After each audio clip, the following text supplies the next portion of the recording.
Hi, I'm Katie Barr, and this is What's Boca Saying. On March 13th, voters will decide who will be their next voice on City Council. With us today is candidate Monica Mayotte.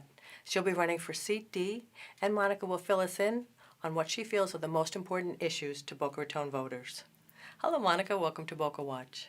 Hi there, Katie. Thanks for having me today. It's a delight. Thanks. Now, I'm sure it's been hectic. You've been campaigning for 3 months. Yes, it's been a very great experience campaigning here in Boca. I feel the momentum is behind me. It's building, and it's very exciting. Yeah? Residents are supporting you. Any other endorsements that you're getting? Well, I have a couple applications out for a few pending endorsements, but the one great endorsement that I just earned is the Boca Raton firefighters. Oh, fabulous. Yes, I'm excited to be working with them. We love our firefighters. Yes. It's so great that the residents are becoming so active now. We had the recent city council meeting surrounding Midtown, and you spoke at that meeting, I understand. I did, and it was amazing to see. There was an overflow crowd at the meeting, and residents stayed till after midnight to say their piece at the podium against Midtown. And I understand that you were an IT manager. I was in my previous life. So give us an overview from the IT standpoint. What we were looking for from the city or for Midtown was a master plan. And when I was a project manager in the IT world, you always put a project plan together if you're going to develop a huge computer system. Mm-hmm. And you lay out your user requirements. You get from your users what they want the system to do. You design it, you build it, lay out a rollout schedule. And all of that has to be planned out ahead of time so that you know at the end you'll have a computer system that people will use, they will like, it will get the job done, it meets the user's requirements. Mm. And without a master plan at Midtown, how does anybody or how does the developer know what the residents want? Mm-hmm. They really haven't been engaged too much in this process, and they need more say. That makes such sense. It seems like that would be easier for everyone if we just had the master plan. Yes, it would be a community effort, right. And everybody would have a stake in what is done. Mm-hmm. And in the end, it should mean that everybody will be happy with what the results are. Yeah, wonderful. As far as the community, too, another important issue is the overcrowding in our schools. Absolutely. You are a former PTA president, so True. Give us your opinion on all that. Okay, well, as a former PTA president at Addison Meisner Elementary, which has a lot of issues going on with Addison Meisner today, we dealt with this issue, a similar issue of overcrowding and concurrency back in the early 2000s when I held office. And we were able to bring parents together. We came up with what we wanted as a solution, not necessarily what the school district wanted to do, but what we wanted to do. And we put our ideas together. We presented it to City Council so that we could get their backing because that made us have more credibility. And we spoke at many school district meetings and telling them exactly what we wanted. And in the end, we got what we wanted. We got additional classrooms at Addison Meisner.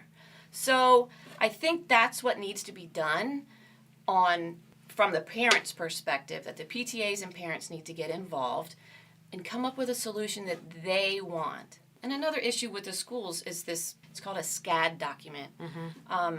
And I think Jack McWalter did a good job illustrating how these SCAD documents may not be as accurate as we think they are. Mm-hmm. I think that whole process of developing that or creating that document really needs to be reviewed and looked at to make sure that the information that is being provided to the developers and to the city is accurate. Because right now I don't think it is.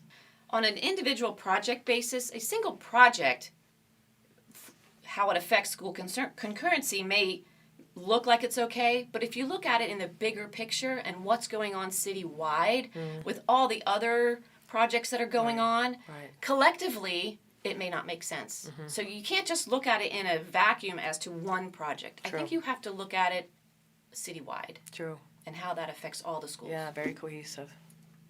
And you've had experience being on our Green Living Advisory Board? Yes. I'm sure that was very rewarding. And then I've also been integral in the new position that was just approved for a sustainability manager here in the city.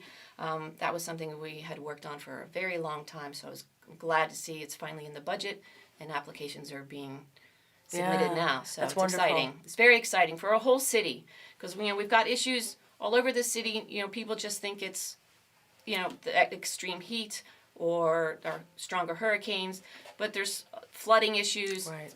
Not just at King. You're going to start seeing not just at king tide times in the fall, but our barrier island gets flooded several times tell in me the about fall. it. I know you must experience it. We see it all the time. Yeah. So Yeah. it's definitely something that needs to be an issue that needs to be addressed. Speaking of green, I know when it comes to green, you're not the green candidate as far as campaign cash. Right.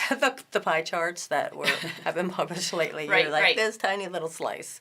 How do you feel about all the ethics that are involved around the campaign finance? Well, I was raised in a Jewish home, and I was taught that integrity, living with integrity, and living by the golden rule, treat others as you would like to be treated yourself, was how I grew up. And so I feel that there's been so many issues with our mayor that I'm trying to bring some integrity and accountability back to our city council. Everything's out in the open, the transparency that, residents can see what's going on and they know what's going on and it's all above board. Oh, that's great. And are your contributions coming in? They are, and I'm getting contributions from residents all over the city, and it warms my heart to know that so many people are putting their trust in me, and I don't want to let them down, and I won't let them down. That's great. Now, of course, the issue is always going to be overdevelopment. Is there any way we can untangle the mess or looking forward? That's a very good question. There are a lot of cranes downtown right now, and we have an opportunity I think there should be an opportunity to step back and say, what do we want Boca to be 10 years from now? I think we have enough residents. Let's try to bring some small businesses and medium-sized businesses into downtown. And as far as all the walkability, the parks will be enhanced if we bring more people downtown Absolutely. and utilized. And Yep. I think the 2020 vision with Right. our blueways and our parks, I think that's an exciting project for our city, and I'm glad to see that there's money in this year's budget to put, I think the Rutherford's project is being reviewed right now, the wildflowers being funded, so it's very exciting. do you know how any of the other candidates felt about the parks and the wildflower in particular? I do know in the past my opponent, Mr. Grossman, has said that he wanted a restaurant there for more jobs and more property taxes for the city, and that he feels our parks are being underutilized. I respectfully disagree with that opinion. If we build world-class parks, we'll attract lots of people. That's a good point. Monica, you seem to know your stuff. Well, I've been in this for 3 months. Right. I go to the meetings. If I can't go, I listen. I go to advisory board meetings. I go to planning and zoning meetings, just trying to learn everything I can about how the city operates so that I can be effective. Wonderful. Well, good luck going forward, and we're all anxious to see how everybody turns out for March 13th. Great. Thank you so much, Thank Katie. you. That's it today, folks. Thank you for watching. As always, stay informed, stay involved, keep your comments coming into bocawatch.org.